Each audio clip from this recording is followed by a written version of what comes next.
All right, grown-ups, it's just our time. I love the babies, but to help you, I gotta speak my mind. This segment's here to help you grow with book reviews, lessons, and things you'll be glad to know. If your little one's restless or looking to play, send them to my other playlist. The read-alouds there will brighten their day.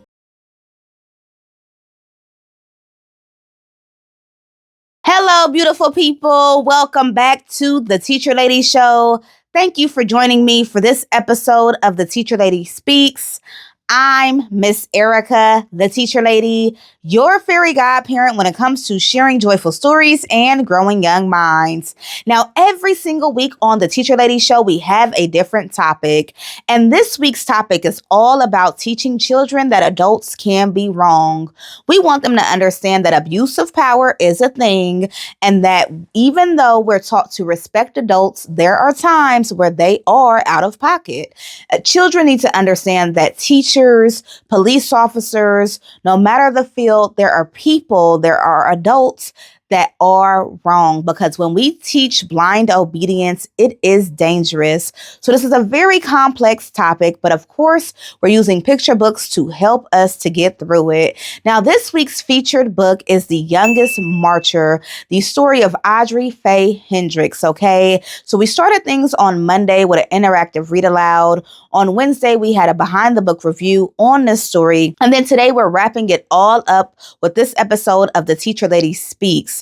Now, on this segment, I use my experience as a well-seasoned educator to help you and to give you practical advice to support your child on that topic.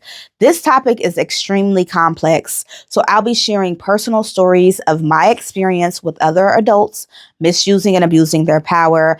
I'll be sharing resources and websites you can use to hold these conversations. I'll be sharing insights and just so much more. You can think of this as a crash course or a professional development when it comes to raising children who understand that adults can abuse power, okay? Now, we're going to go ahead and jump into it. You ready? Let's grow. Defining the topic to a young child. So if I had to define this topic to a young child, I would say that abuse of power happens when someone uses their authority, their position, or even their age to try to harm or silence or manipulate or intimidate you. For children, this can look like unfair discipline, being told to keep secrets, having their feelings dismissed, or being punished for speaking up. I would explain to children that adults make mistakes, that adults can be wrong, that it is possible, and that there is nothing wrong with them using their critical thinking skills to analyze whether or not something is okay. It's also important that children have a safe adult, somebody that no matter what, they can come forward with information, in terms of things that they're questioning or unsure about.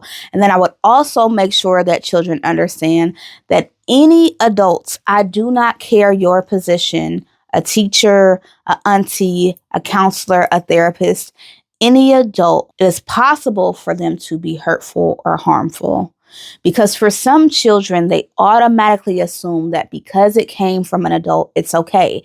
Even if it doesn't feel good or look good or sound like it makes much sense, because of the source, I'm just going to go ahead and trust it because I don't want to get in trouble or because that's how I was raised. That's why I don't believe in things like stay out of grown folks' business or don't talk back, because you shut down this means and modes of communication, and your child needs to be able to express when something is wrong pertaining to adults, okay? So, with that being said, let's go ahead and move on to state curriculum. Now, every single week on this show, we compare two states.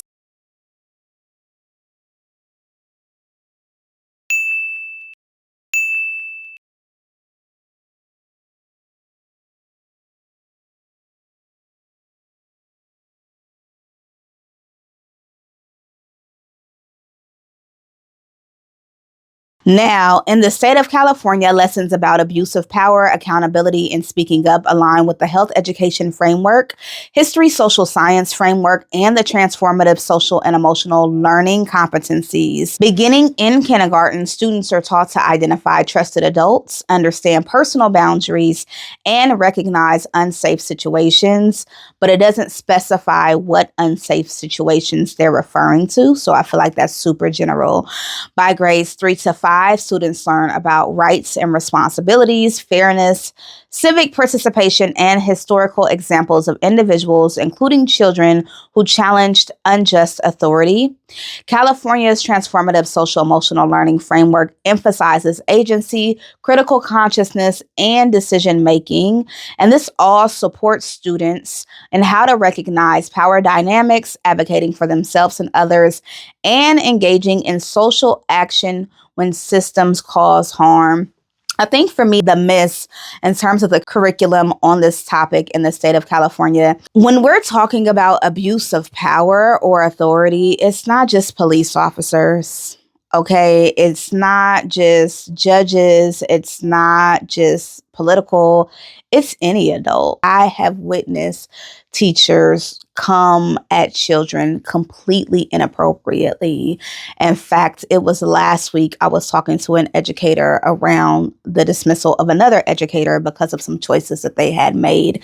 Like still today, we have teachers who do not treat children in a way in which they need to be treated. And so if all the focus is on police brutality and the abuse of power in terms of authority in that way when it comes to a situation of an educator mishandling that child or talking to them in a way that's inappropriate. So if the focus is only on authority in the sense of police or military or something like that, when it comes to an educator, children don't have that same ability to process those situations and to figure out how to get help. Now, in terms of Texas, abuse of power and accountability are addressed through the health education, knowledge and skills, and social studies standards. In grades K through 2, students learn personal safety skills, how to identify unsafe or inappropriate behavior, and how to seek help from trusted adults.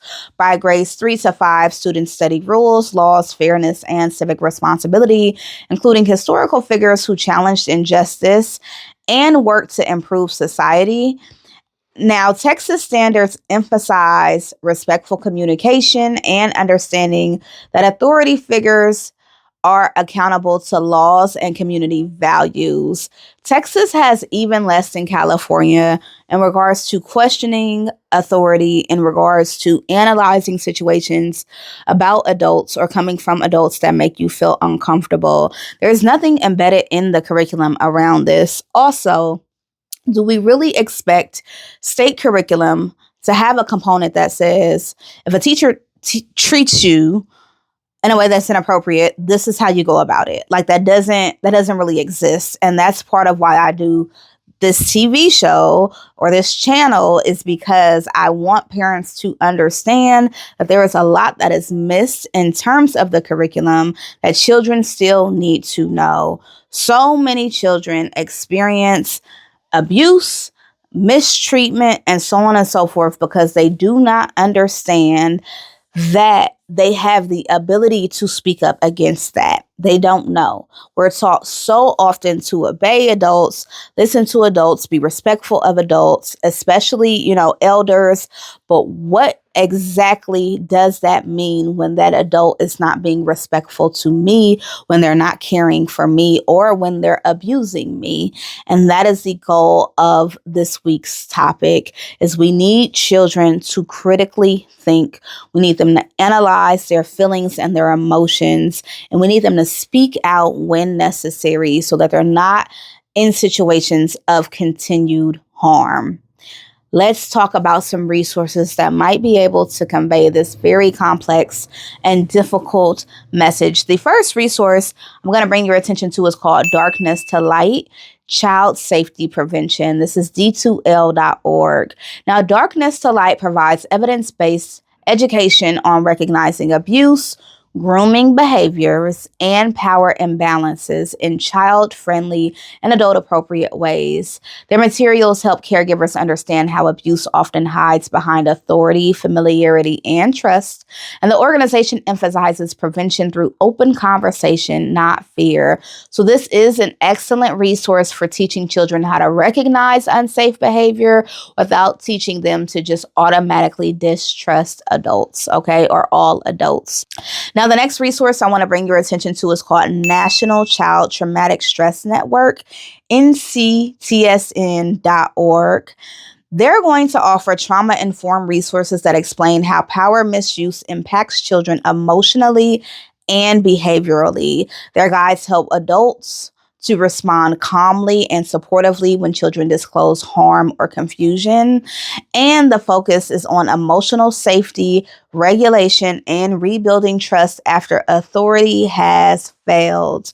It is so imperative that after something bad does happen, that child understands to blame that person, that it's not all adults, it's not all teachers, it's not all whoever. You don't have to be distrusting of everybody with this title, but that they decided to make a foul decision.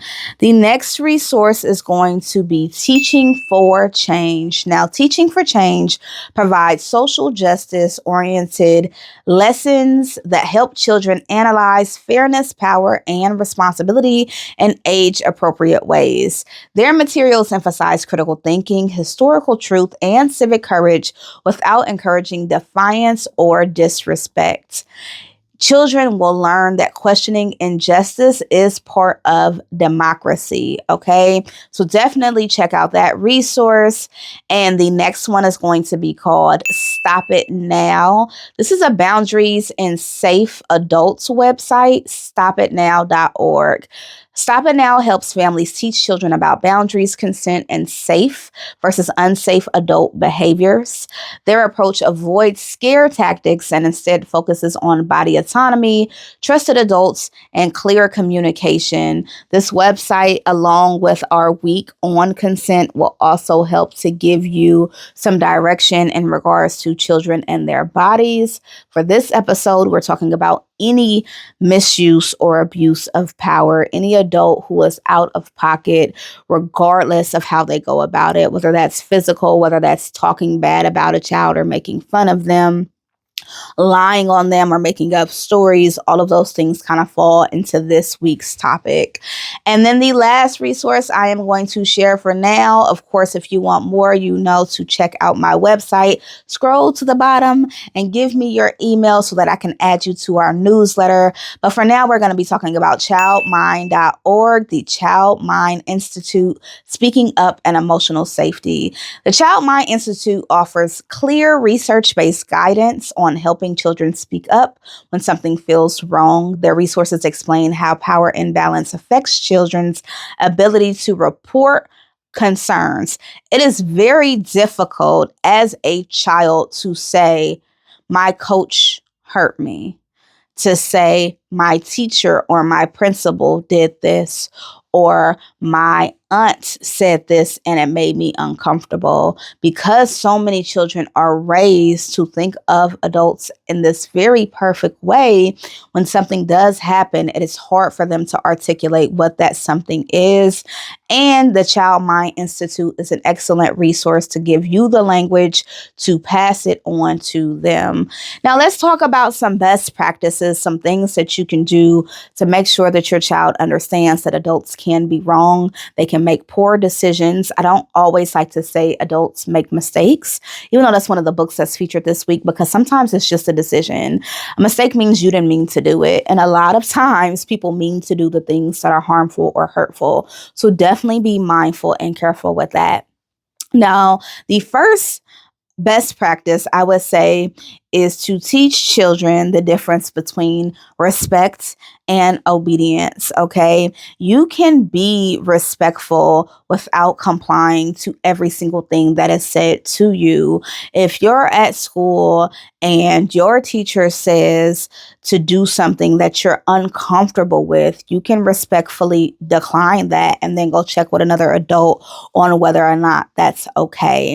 And I think until we remove this idea from children that it automatically is disrespectful for you to ask questions or inquire, for you to say no or share that you're not interested, or even simply to say, can I decide tomorrow after I've spoken to my parent? Until we change that narrative that all of those things are rude or disrespectful, we're going to have children that are continuing to be hurt because they do not know that they are able to speak up and speak out because you have shut it down. We have to move away from this idea that children cannot hold a conversation with adults, that they cannot hold adults accountable, that they cannot ask adults questions. If your child is being raised in a home with those mentalities, how are they ever going to speak up when something bad does happen? Or maybe nothing bad happens, but they genuinely have a question or a concern. I remember growing up, and every time I asked a question to an adult, it was very much so stay out of grown folks' business. So then as I get older, I'm trying to figure out, now I'm a grown folks, what is the business? How I figure this out? Because there was so much that was shut down. There was no patience in explaining some of the things I was asking about, and not all of them were inappropriate to explain them to me. And so having this idea that adults cannot have communication and open communication with children, that children cannot question adults as the authority or question why something is happening, is problematic in my opinion. And then the next thing is, as an adult, there are some questions that you do not have to answer.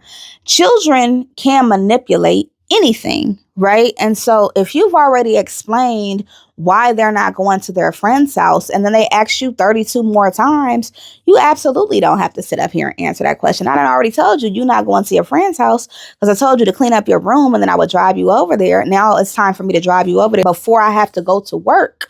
Guess whose room is not clean? So you're not going, which, by the way, that is a natural consequence. My favorite type of consequence is that the consequence is the thing that is missed out because you did not keep your commitment. So in that example, they wanted to go to their friend's house, and when it was time to go, the room wasn't clean, and so therefore they didn't get to go. Very simple and straightforward to the point. Now, in that sense, if they continue to bug you and ask you about it, you are not obligated to answer. Matter of fact, once I've answered a question with my child and it comes back up, I'll say, I've already answered that. What answer did I tell you?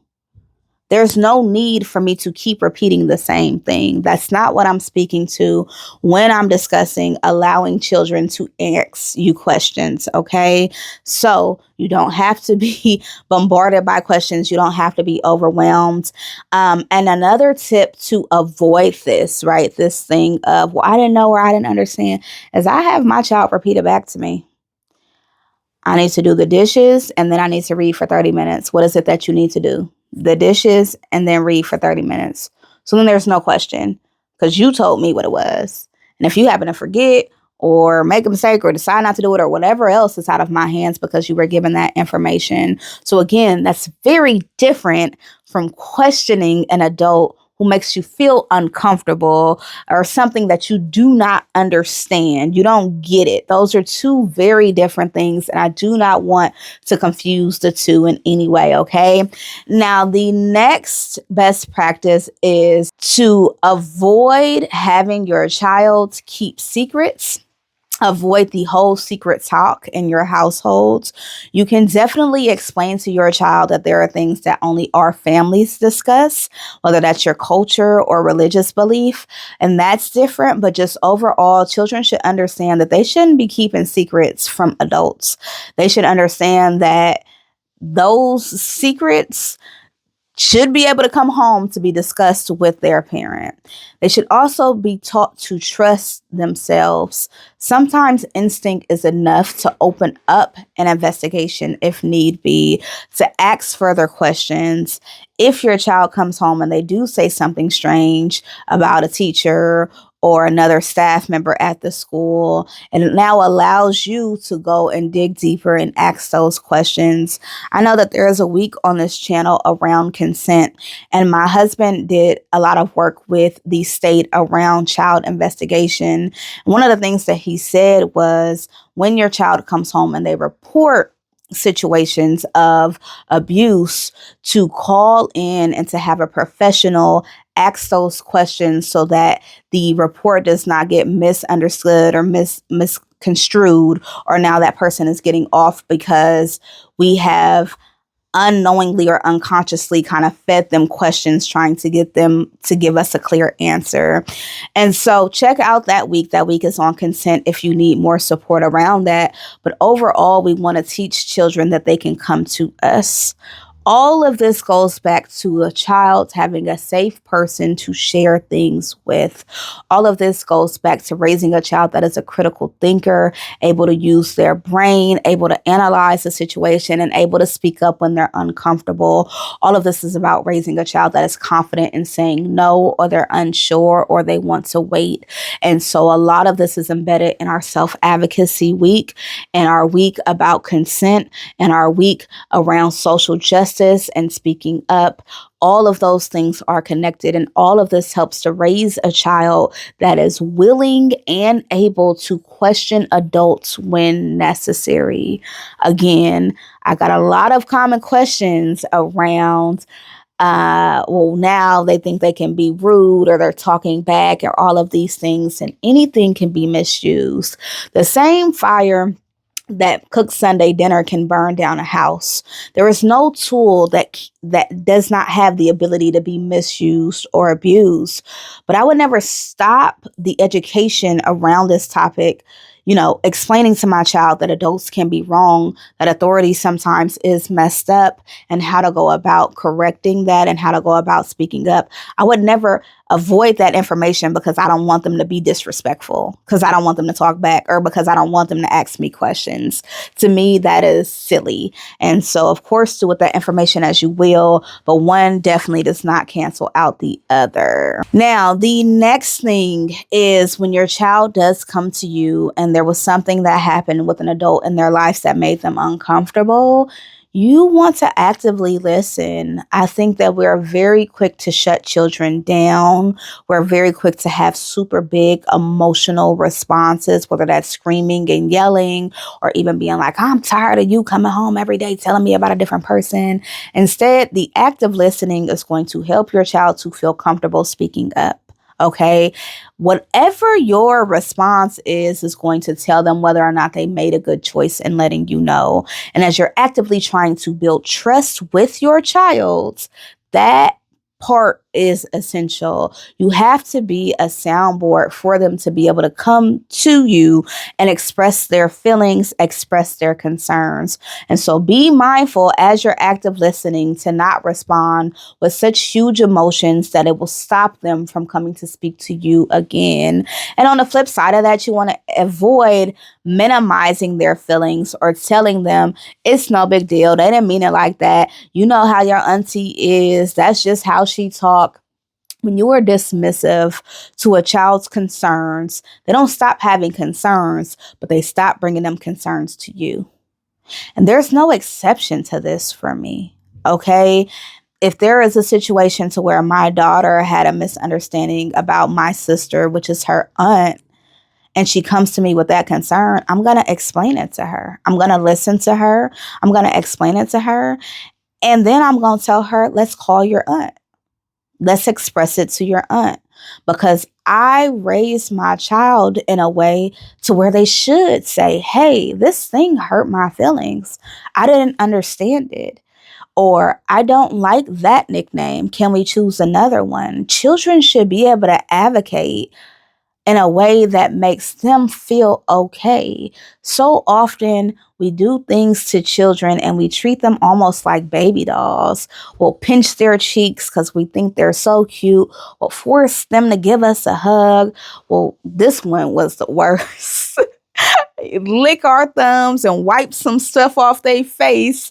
We just kind of do all of these things without taking into consideration how they feel about it. So create a space to where your child is able to articulate their concerns, their issues, and that will cover so much of this, because when they interact with that adult that is out of pocket, they will already understand this ain't it. I'm not okay with this. I don't like this. This ain't it. And that goes so far. I remember watching a documentary, and this predator said in the documentary, one of the things that he looks for is whether or not children are able to speak up. Like, are they able to advocate, or are there any active adults in their lives? And it's just disgusting. And it was so heartbreaking and really, really scary. What it did show me, though, is that there is so much power in voice. If your child is nonverbal, how do they communicate? How do they show that they're uncomfortable with an adult? What adults are around them? And we need to be extra mindful because they maybe cannot communicate and verbalize in the same way those discomforts. So all of these things really play in, and it's not that you want your child to be paranoid or scared. It's not that you want them to be, you want to be scared or you want to be paranoid, but you do want your child to be able to protect themselves, to be aware of the people in their lives, and to question some of the things that are being told. Okay, let's keep growing. When to seek help. I would say for this section, you're going to seek help if your child keeps trying to bring up something that happened and they can't. So if you hear them maybe bring up a coach or a counselor and something that happened, but they're not fully getting it out. You can't fully get whatever the situation is out. You might need some additional support. Sometimes that additional support is as easy as calling a neighbor to have a conversation, or a family friend, an aunt or an uncle or somebody else. But if you know that there is something that is weighing on your child and they just feel stuck, and you've been trying to kind of get the information out about the situation for a while, I would encourage you to get some additional help, some additional support around what it is that's going on, because the reality is that they're feeling something. When children bring up situations and they can't fully articulate it, it's bothering them. They feel it, they understand it, something took place, and it is essential that as adults, we figure out what that something is. And so if they're not willing to talk about it, tap into another resource and try to get them the support around the situation that they might need. Okay, common questions. Won't this strategy teach my child to disrespect adults? The answer is no. I've covered this. I think as adults, we are way too sensitive. I think that children have a million things going through their head and their lives. And I think correcting disrespect as it happens is essential. I have no idea why you would connect that to teaching your child that adults can be wrong, that adults can misuse and abuse their power, that sometimes they make decisions that are completely unacceptable. No. Absolutely not. And in fact, one doesn't cancel out the other. Like, it's not like, oh, if I don't teach my children to be aware of adults and their decisions, then they're going to be like they don't connect. Those are two very separate things. If your child is disrespectful, your child is disrespectful. They're not disrespectful because you raised them to be aware of authority figures and the decisions that could be made. And so, again, I think sometimes we take everything, we lump it together, and we jump to these very big conclusions that are not accurate. Next question. How do I explain adult safety without scaring them. So this is addressed in multiple weeks on this channel. This one, consent, community, even advocacy, and social justice week. What you want to do is essentially let them know, like anybody else, adults have the ability to make mistakes. And as long as they're aware of that basic concept, as long as they know that it is a thing that's on the table, when situations come up, they'll be able to discuss them and they'll be able to share with you about those concerns. And so you just want to create the idea, right, that an adult can be wrong. That just because they said it's like this does not mean it's necessarily true. I know in my family, growing up in schools, there would be curriculum, and some of that curriculum was inaccurate. Some of the things that I learned about Christopher Columbus or even Thomas Edison, they just were not correct. And so I knew very early, one of the things that my mother was really good at was teaching me Black history. And I knew very early that this wasn't it. And that information was coming from a teacher. And so planting that seed early is going to be important. And it's just a good life skill to have. Like, don't just take everything at face value, right? Like, if it doesn't feel right or make sense, don't just go with it. Like, if your AT&T bill is supposed to be $80 and then the next month is $200, and you go and you talk to the cashier there and they say, oh yeah, that's because you went over your data, and you're like, I have unlimited data and it doesn't make sense, you need to go get a manager. You're not just going to take it. You shouldn't just take the information and pay the extra money because this cashier told you that that was true. If it doesn't feel true, if it doesn't make sense, investigate it. Well, that idea should start early. This next question. Well, what if a teacher made a mistake, but they're really well-meaning? Great. I'm glad that they're well-meaning, but it does not excuse or negate whatever was done. And I think that that is the important piece of all of this. I love teachers and I love educators, and I in no way wanted to feel like I'm coming down or bashing. But there is a great concern with the fact that we teach children to just trust teachers, just trust principals, just trust coaches. There is something that is off and wrong about that. And so if a teacher makes a mistake and it's an honest mistake, well, they should be willing to sit down and talk about it. There's never been a situation in my teaching career to where I was not willing to sit down about anything that I said or taught, because I never felt like I was doing something harmful. So if it was brought to my attention that a child was harmed or hurt or their feelings was hurt, well, let's talk about it. Let's hash it out. Let's discuss. Even with my own child, she'll come to me, at times, and she'll say, well, I didn't like how you said this thing. And I'm like, yeah, what you were hearing was the frustration of me telling you 5 times to get your jacket. So by the time I got to that 5th time, that energy was a little bit higher than the first time when I was like, good morning. Those are 2 now different voices because I'm frustrated. Does it justify that? Absolutely not. But I want you to understand where it's coming from.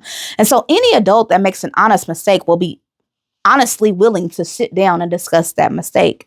There would be a concern for me if it's a well-meaning adult and they're not willing and capable or able to sit down and have a conversation about it. That to me is very odd.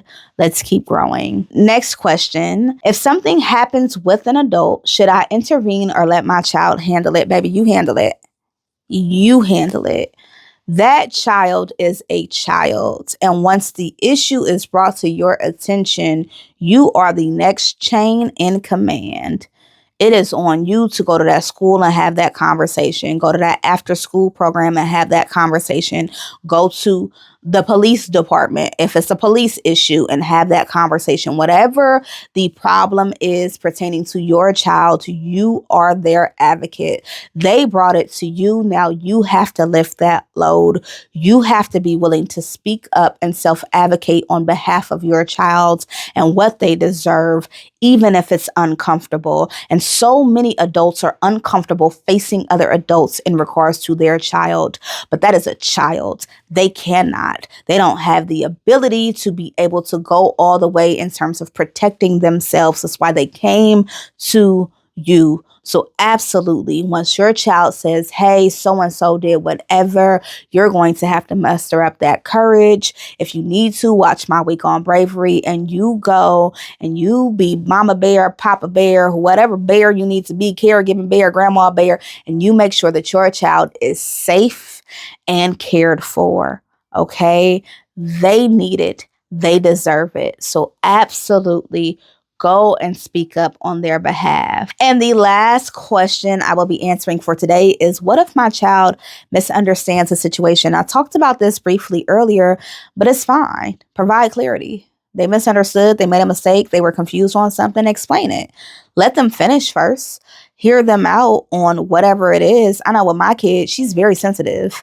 So she'll say somebody said something and I'm like, yes, they did say that and you didn't like that, but it wasn't meant to make fun of you. I'll give an example. This happens a lot when children don't necessarily understand the social norm or the context around the situation. So there is this like little song that goes with a name. And so for hers, it was like Addie, Batty, Bo Batty, Banana, Nana, Fo Hattie, E-I-O, Addie, Addie. Somebody was singing that and they were kind of doing all these different names. And then hers came up and she didn't like that. And she came home and was like, so-and-so said Addie, Patty, Banana. And I understood instantly what song she was referring to.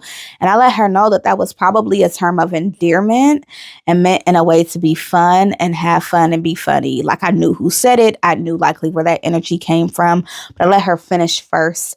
And then I told her, and even if it's a way for them to play and have fun, if you don't want to be called Addie, Batty, Bobaddy, or whatever, if that does not feel right to you, it is completely okay to say, hey, I don't like that. Please don't call me that.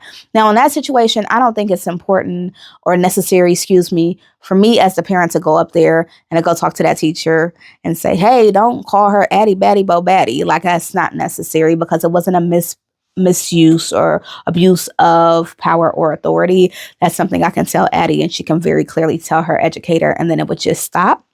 And actually, after I explained it, she was like, oh, okay. You know, it kind of changed her overall attitude. But it is okay to hear your child out, to correct them if they're wrong, to explain or give context, to call the person in if necessary, and to get things straightened out. Overall, you just want your children to understand that just because they're a grown-up does not mean that they're right. It doesn't mean that the decisions that they made were accurate or correct or fair or kind or even just, and that they should always feel empowered to self-advocate and to protect themselves if necessary, that you are a safe space for them to come to and share anything that they have a question on, and that just because they're a grown-up does not mean it's an automatic yes and thumbs up and high five and good job, because adults make mistakes and some adults make bad decisions. Wow. Thank you so much for learning with me, for growing with me, and for being part of this book-loving community. If you did not know, I am the author and illustrator of multiple diverse books, and I encourage you to go check those out, along with the Empathy Library, which is a pay-it-forward program to get books to children in need, free of charge to them by way of your generosity, okay? What I love about the Empathy Library is that it is intentional book giving. So those books reflect the identity of the child receiving them. So check out the website. There's a bunch of goodies on there. Thank you for learning with me. And until next time, remember to enjoy the moment or go be a joy in the moment. Bye.